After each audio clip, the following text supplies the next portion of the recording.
We have become now terribly, terribly touchy about our history. Only comes from extreme insecurity as well as lack of information about our own selves. You go to some huge book banning, burning thing, and you catch 15 people and ask them if they've read the book, and they will have not read it. So they have been incited by somebody. So this is all part of the mahol. But I would urge you, when you read anything, to not say, hey, how can you write about our Hinduism? How can you write about our Islam? How can you write about whoever this is? This is somebody who's come, seen what they've seen, said what they've said, and it's fine. It can all coexist with the opposite opinion. At that rate, we wouldn't have two different newspapers. They'll have to be. We would be a fascist state if we let it all go that way. So for yourself, I would say, the only change we can wrought is in ourselves, which is to not be hot and bothered, and definitely read something offensive. If you read in the papers, and go and first read it, and then see what you find. Many times you'll feel it's just wrong. But wrong doesn't mean offensive. Something may be wrong, factually wrong. Why are you offended?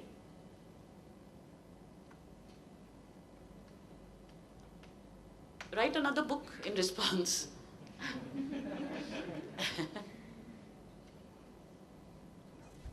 Thank you, ma'am, for the answers. Yeah. And we would only take. Somebody has one little. All right, the last question. Okay, yeah. Two last questions. Ma'am, the problem I face while writing is I go on reading some books or some analysis by some writer, Okay. articles. But every time I read, I get to know some new facts. Okay. And that suppresses my analytical perspective of that matter. So where to have the trade-off, as you said, about authenticity Yeah. and giving your opinion or your thought on some particular topic. So I'm not able to find a trade-off between these two. So where to stop reading, Researching and yeah. where to start Writing. How to find that trade-off? Again, you're talking about fiction or non-fiction? Non-fiction, analytical writing. Analytical writing. Okay. Yeah. No, in fiction also you can, like, if I started researching the Bombay Marathi Gunda, if I started for this fiction researching, I could have got very overwhelmed and said, I can't write this. Gautam Gafoor, his name is in the thing. I can't write. I don't know enough. But I decided that the impact of Gautam Gafoor is just this much, the framework of this book. Let me not get overwhelmed by information.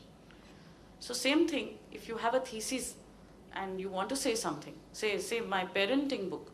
Now, the challenge was to write only 2,000 words on each thing. Each topic, anyone who's been a parent will say, my God, how can you write only 1,500, 2,000 words on aggression in children? So at some stage you have to stop and say, my thoughts have now gained critical mass. And now they are, they have impact like a bomb. For a bomb it gains critical mass of a nuclear reactor or something. So your thoughts have to, are they standing on their own? Are they standing on their own? Of course, if you read something which completely counters what you're putting forward, you can put that aside as a complete counterpoint. You don't need to be hijacked ki, now to nothing that I say makes sense because this guy said the opposite. You have to find a way of keeping them in your consciousness but not letting them knock you off your writing perch. That's the trick, I think. Because it would be wrong for me to say, don't read other people. Just write what you have to write. That's also not true in analytical writing. You could even go use a device of footnoting what you're saying, say, so-and-so said this, but I still maintain this.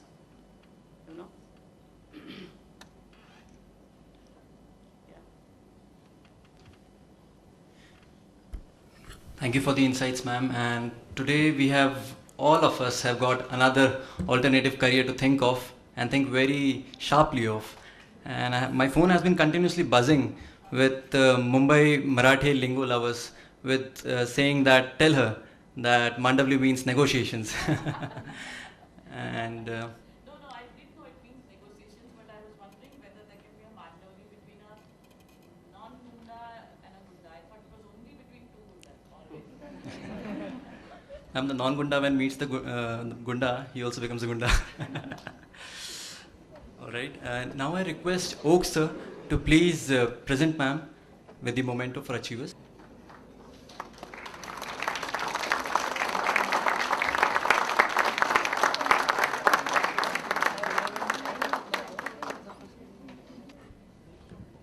Our next eminent speaker is here with us, Mr. Sharat Tandale, and we'll be soon starting with him. Our next guest of honor is Mr. Sharat Tandale.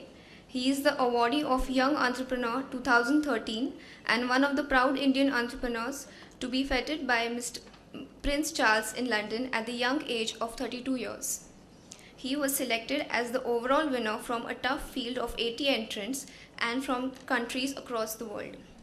Mr. Tandale hails from Vanjari, an economically marginalized community of farmers in India, where the idea of being an entrepreneur is disregarded and shunned even at the slightest thought of it. However, against all odds, in 2009, he floated his firm, Innovation Engineers and Contractors, and bagged the first contract from Pune Municipal Corporation for laying underground cables. Today, with his business going from strength to strength and the Indian government seeking to showcase tribal people as the self-reliant entrepreneurs, his success is positioning him as the community icon at the national level. I now request Mithali to please welcome the guest.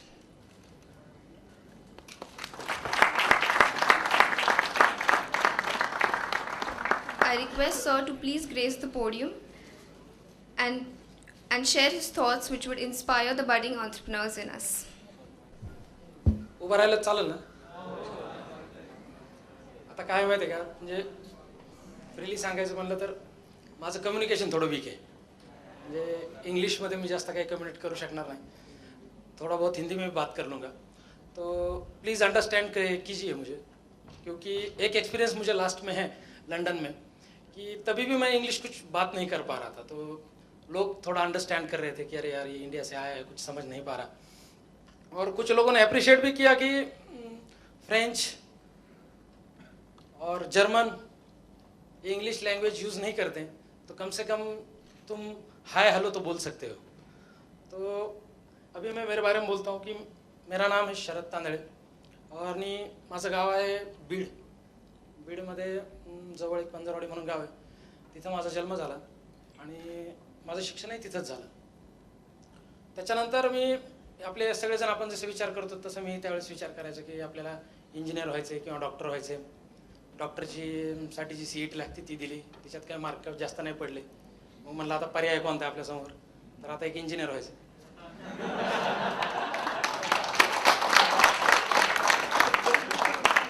आता engineering करायचं म्हणलं तर मग कोणी म्हणलं तर engineering का करायची तुला, मनात यायचं असं इंजिनियर मेक्स द वर्ल्ड. काही झालं की तेच डोक्यात यायचं इंजिनियर मेक्स द वर्ल्ड. आपण काहीच बनवलं नव्हतं तोपर्यंत मी, किंवा मला माहितीही नव्हतं की इंजिनिअरिंगमध्ये कोणते सब्जेक्ट असतात. मशीन डिझाईन असते का काय असते, मला मेकॅनिकल झालं. पण इतका कन्फ्यूज होतो ॲडमिशन घेईपर्यंत की नेमकं आपल्याला काय इंजिनिअरिंग करतो हे सुद्धा माहीत नव्हतं. सगळे चाललेत आपणही चाललं. आणि कुणाला विचारलं काय करू, काय सांगायचं कम्प्युटर कर, काय सांगायचे हे कर.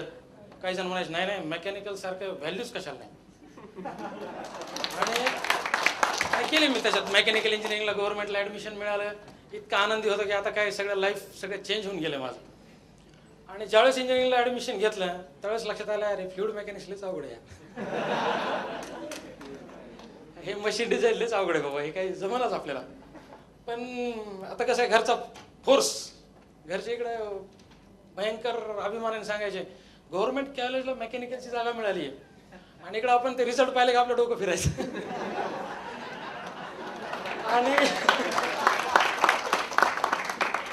घरचे म्हणायचे अरे किती मार्क पडले, म्हणायचं पडलेत पास होण्यात. पण ती केटी लागायची, त्याच्यात ते मार्क कसे तरी मिळायचे थोडेफार. आपण ते ॲडजस्टमेंट चालू मार्काची रात्रीच्या दिवशी बघायचं 40 मार्क कसे पडतात ते वाचायचं. म्हणजे अक्षरशः मी इंजिनियर झालोच नाही. मी फक्त इंजिनियरचा जो क्रायटेरिया 40 मार्काचा तो पासआउट केला.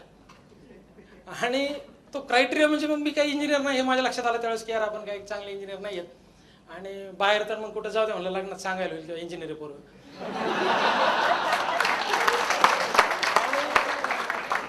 सगळं द्विधा मनस्थितीतच सगळी इंजिनिअरिंग झाली. कधी झाली कळालं नाही, काय तिच्यापासून शिकलो तेही कळालं नाही, आणि आता भविष्यात काय करायचं तेही कळलं ना. मग आलो पुण्यात 2005ला आलो. म्हणलं आता काय कॅम्पस, त्यावेळेस आमचं नशीब इतकं घाण की 2005ला सगळीकडे रिसेशन, कॉलेजला कॅम्पस आहे ना आपण असं म्हणायचं. आज त्यावेळेस मला मार्कच कमी होते.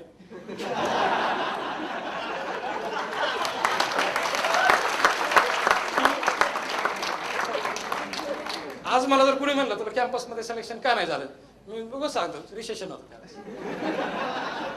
कारण कोणी तुमचे मार्क म्हणून बघत नाही ना.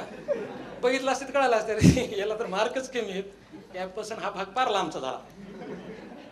मग त्यानंतर 2005ला पुण्यात आलो. पुणे पाहिलं, भयंकर वाटलं. म्हणलं आता इथं भयंकर जॉब मिळेल आपल्याला आणि आता लाईफ आता एकदम सेटल होणार, सगळं काही व्यवस्थित होणार. आलो पुण्यात, जॉब सापडून परेशान, मार्क मेमो काळे झाले आणि जॉब कुठे मिळेलच ना. कारण की डिग्री व्यवस्थित नाही ना. डिग्री व्यवस्थित नाही तर त्याची काय रिफ्लेक्शन असते ते डिग्री झाल्यावर कळालं. डिग्री एन्जॉयमध्ये गेली. मग कसं तरी एक 5,000 रुपये जॉब मिळाला मला, योगी इंजिनिअरिंग म्हणून, फ्लोअर मॅनेजर. भयंकर खुश झालो मी. जायचं रोज जॉबला. तिथे जॉबला गेलं की वाटायचं आता पगार किती येईन, पगार यायचा 3,500-4,000 रुपये. आणि थाटात तर इंजिनिअरिंग केलेली गव्हर्नमेंटला. मग असं मन स्वतःला खायला लागलं की अरे यार काय चाललंय हे. आणि जे कॉलेज माझे मित्र होते कम्प्युटरचे किंवा मेकॅनिकलचे, ज्यांना मार्क चांगले होते, त्यांना काय म्हणलं तर MBA करतो. कोणी म्हणायचं गेटमध्ये एक्झाममध्ये चांगले मार्क आले, कोणी म्हणायचं आता कॅम्पस थ्रू झालं, LNTला लागलो, इकडं लागलो. पगार लोकांचे 20,000 25,000, आपल्या हातात 3-4 हजार येतात. काय चाललंय. परेशान झालं. तर मग एक मित्र भेटला असाच, आपल्याला नाही भेटतात असेच काही सांगतात 100 रस्ते, तसं मलाही तसंच एका मित्राने सांगितलं रस्ता, यार शरद तू काय कर म्हणले माहिती का, पटकन जर पगार वाढवायचा आहे ना तू सॅप कर. म्हणलं इंजिनिअरिंगमध्ये मेकॅनिकलला एकच सब्जेक्ट होता कम्प्युटर सायन्स म्हणून फर्स्ट इयरला, आणि त्याच्यात बी आपण एक प्रोग्राम घेऊन 20 मार्क घेतलेले. आणि अजूनही कम्प्युटरला काय आपण हात व्यवस्थित लावलेला नाही म्हणून तो सॅप कर. अरे म्हणलं ते हे नसते म्हणलं, सॉफ्टवेअर 50 नसते म्हणलं, ही साधी ERP म्हणे, फक्त एंट्री करायचं काम. म्हणलं ठीक आहे करू. म्हणून कोणती करू. ते म्हणलं मेकॅनिकल आहे ना, मटेरियल मॅनेजमेंट कर. मग म्हणलं चला आता एक नवीन रस्ता सापडलाय. त्यावेळेस CET दिली ती मी. आणि असं वाटायचं की आता CET दिली, MBA केलं की आपण भारी हो जाऊ. मग उगाच सिंहगड कॉलेजला चक्रा मारा, उगाच सिम्बॉसिस जाऊन बघा. ते तुमच्या पंपासमोरून 2 चक्रा मारलेत मी. आणि मग म्हणलं चला CET देऊन बघू. CETला ते कम्युनिकेशन स्किल, ते इंग्लिश शब्द पाठ करा. आता मॅथमॅटिक्स थोडं चांगलं होतं जन्मल्यापासून, वडील मॅथमॅटिक्सचे टीचर असल्यामुळे. पण म्हणलं तेवढंच येते आपल्याला, बाकी काहीच येईना. आणि मग मी दिली CET. मार्कही काही चांगले मिळाले नाहीत, कॉलेजही काही मिळत नाही. म्हणलं घरच्या लोकच म्हणायचे पप्पा जाऊ दे MBA राहू द्या, त्याला पैसे लागतात. वडील म्हणायचे ठीक आहे मग जॉब कर. मग SAPचं सांगितलं का मित्रांनी SAP कर. मग 1 वर्षभर जॉब केला होता. मग चला म्हणलं आता हैदराबादला होतो. मग पाहिलं लगेच नेटवर सर्च, आता सॅप करायचं, हे करायचं. उगाच मनात खुशी, 50,000 रुपये पगार मिळेल, 1 लाख रुपयाचा पगार मिळेल. आणि ह्या आनंदात मग मी गेलो हैदराबादला. जेनोवेट वगैरे ट्राय केले, सॅप इंडिया वगैरे. त्यांची फीस फार होती. म्हणलं चला जाऊ द्या, आता काय करू आपण हैदराबादला बघू चीप कुठे आहे तिथे. हैदराबादला चीप होतं तिथं. 25-30 हजार फीस होती त्यावेळेस. सॅप केलं, सॅप करून वापस आलो.